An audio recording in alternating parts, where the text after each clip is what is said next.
For those of you who keep telling me that Trump has no interest in being a dictator, you need to pay attention to what he's doing, not what he's saying. For those of you who haven't seen this yet, Trump signed a handful of executive orders down at Mar-a-Lago, had a press conference where these executive orders were announced. And one of them, you'll hear in the video I'm about to play for you, essentially says that among the independent agencies within the federal government, they can't express an opinion about the law. Nobody that works for them can express an opinion about the law. The executive order, you're going to hear this gentleman talk about it here in a moment, as this guy says, it's his words, gets back to the norm that the president and attorney general are the only people allowed to express an opinion about the law. Watch this. A short while ago, President Trump signed three items. The first is an executive order relating to the affordability and availability of in vitro fertilization and other fertility treatments. These are treatments that have become unaffordable for many Americans, or have been unaffordable for many Americans.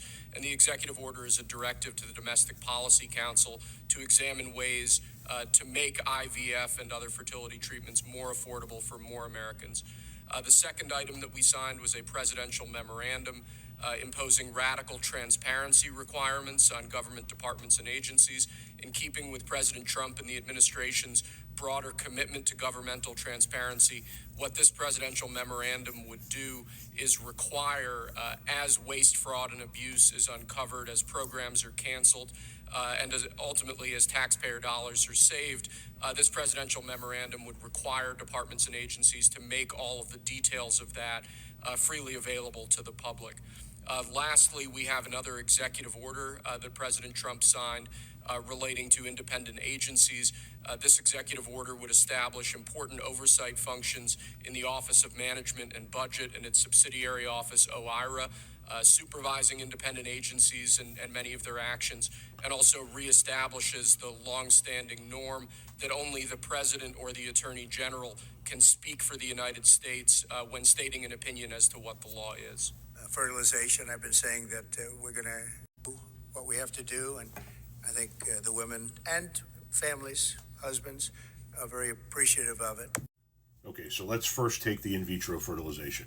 What he signed instructs people to look into how to make in vitro fertilization more affordable for Americans, which is a good thing, but also not what he said. He didn't say he was going to make it more affordable. He said it was going to be paid for. That under the Trump administration, your government will pay for all costs associated with IVF. So he went from, under the Trump administration, your federal government is going to pay for everything concerning your IVF, to, we're going to do a study to look into how to make it more affordable for you to pay for.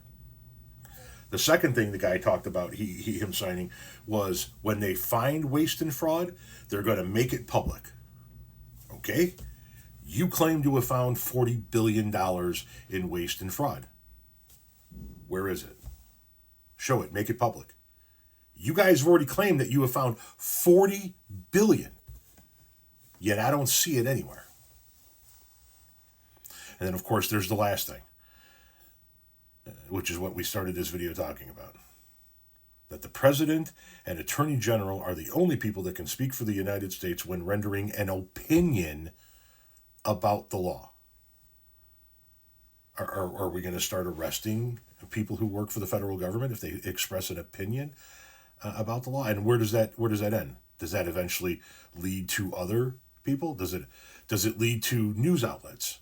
Are you going to start shutting down and arresting reporters if they express an opinion about the law? I'll tell you what, motherfucker. I'm going to keep expressing my opinion about the law on multiple social media sites, and I fucking dare you to send the cops to my door to arrest me for expressing an opinion.